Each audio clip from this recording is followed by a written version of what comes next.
their body, their choice.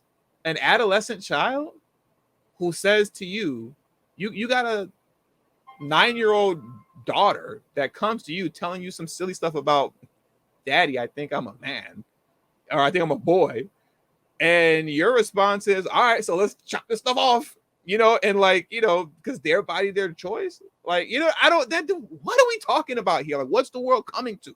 You know what I'm saying? Like, we don't say, if your 9-year-old child comes to you and say, like, yo, let me get a shot of Henny, you don't say, well, it's their body, their choice. Let me give my 9-year-old a shot of Henny. If your 9-year-old child comes to you and say, hey, let me hit the blunt, you don't say, hey, their body, their choice. You can hit the blunt. But if your 9-year-old child comes to you and says, your 9-year-old daughter comes to you and says, hey, I think I'm a boy, I guess we got to, chop, whatever, you know what I'm saying?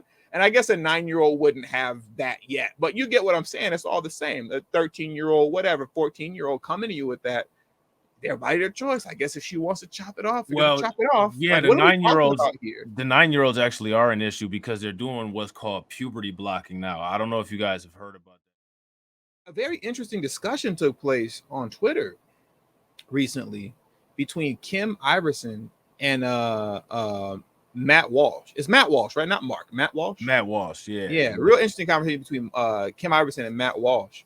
And I want to pull that up right now because Kim Iversen took a position that I was very surprised on. I was shocked that she even took the position that she took. That's, slightly confused, because it just doesn't really. First, sense, let's gauge the audience real quick. How many of you guys are familiar with Kim Iversen, and how many of you guys are familiar with Matt Walsh? If you guys are familiar with him, let us know. Okay, some of you guys know who she is. It seems like most of you know who she is, and then most of you, and some of you know who Matt Walsh is. But anyways, let's look at this interesting take, by Kim Iversen. Because in short, she lost this exchange. Yeah, she down bad. She down bad right now. For as much props as we were giving Kim Iversen, which was a lot of props, she's down bad right now. Yeah, she down bad. So, anyways, Matt Walsh puts this tweet up, right? Let me introduce you to Dr. Scott Moser, however you say his last name, who cares? Who cuts the breast off of adolescent girls. Many surgeons across the country will and do inflict top surgery on minors. Moser assures, is that how you say that, Rob? ASSURES?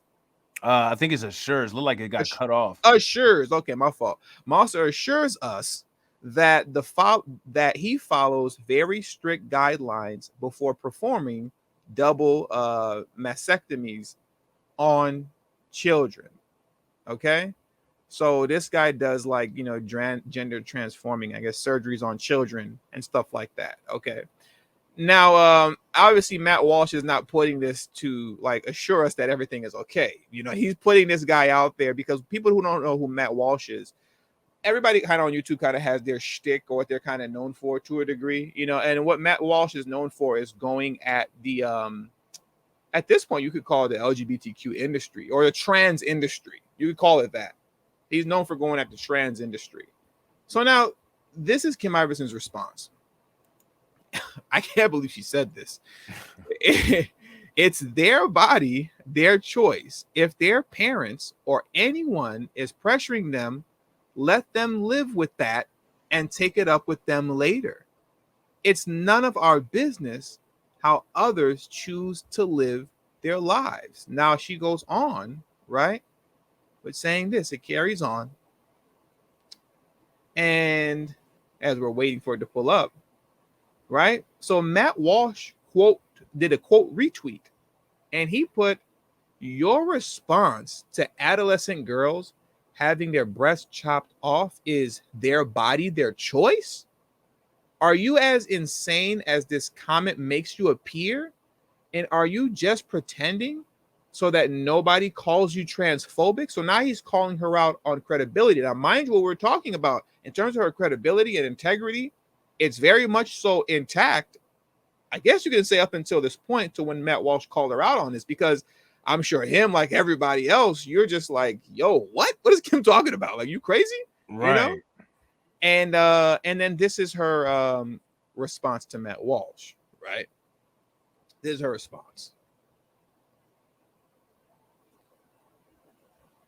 She responds with this: look at the triggered snowflake.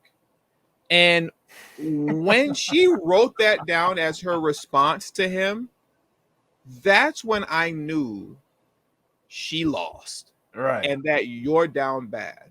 Because what's crazy is that, like, one of the reasons that I don't respond to people on, like, if you know, like, I don't respond like people that want to challenge me in the comment section of my videos or on Twitter or whatever. Not because, like, oh, you don't want to be challenged or whatever. It's because you can't argue with a fool. And I'm not saying Kim is a fool, but at this point it looked like she's trolling. Because, like, what you'll see people do is that they'll make some sort of comment to you and what you're doing, you know? And when you respond to them, Matt Walsh's response was a good response. Like, it was just a response. Like, hey, like, you tripping. Like, what? Are you just, kind of pandering to them right now because you don't want to be called transphobic? Right. And she turns around and goes, oh, look, you're triggered. I got you mad. And that's what people do that pisses me off. Like, a lot of people, they're not looking to have a conversation with you, and they're not even looking to genuinely challenge you. They just want a response, right? So then you'll respond to them, and like Matt Walsh did, and be like, hey, man, I'm right because of X, Y, and Z.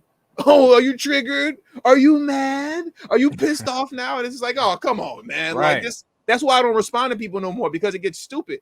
Yeah. And once again, I was surprised that was her response. Like, that's, instead of defending your position, like, you called him a triggered little snowflake. Bro. And now, mind you, let's not get things twisted, bro.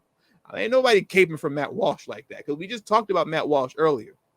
When it comes to black folks and anything revolving around black people and things like of that nature, he don't care nothing about you. Okay, at all. Matt Walsh don't care nothing about no black folks, black issues, no black nothing. He can care less. So let's not get things twisted. We don't got the cape on for Matt Walsh, but this is more so, I'm just really surprised at, like, Kim Iversen's response. Like, why are you pushing this? Like, you know what I mean? Like, what do you, their body, their choice. An adolescent child who says to you, you got a 9-year-old daughter that comes to you telling you some silly stuff about, daddy, I think I'm a man, or I think I'm a boy.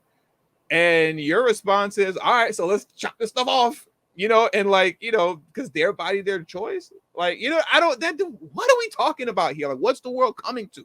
You know what I'm saying? Like, we don't say, if your 9-year-old child comes to you and say, like, yo, let me get a shot of Henny, you don't say, well, it's their body, their choice. Let me give my 9-year-old a shot of Henny. If your 9-year-old child comes to you and say, hey, let me hit the blunt, you don't say, hey, their body, their choice. You can hit the blunt. But if your 9-year-old child comes to you and says, your 9-year-old daughter comes to you and says, hey, I think I'm a boy, I guess we got to, chop, whatever, you know what I'm saying?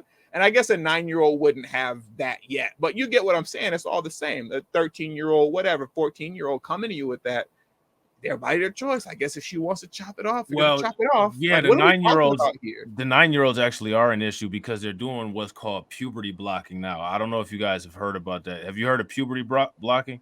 Yes. Yeah, and so because 9 is an age that's younger than the age that most people start puberty, if they start putting people on these puberty blocking hormones at those young ages, it's going to affect their natural hormone secretion, which is actually going to cause them to actually go into puberty. Which, when you go into puberty, that's when you start to have more definition and more finalization of your gender appropriate or gender specific, biological sex appropriate organs and glands and different things like that. You know what I'm saying? So that 9-year-old thing is an issue.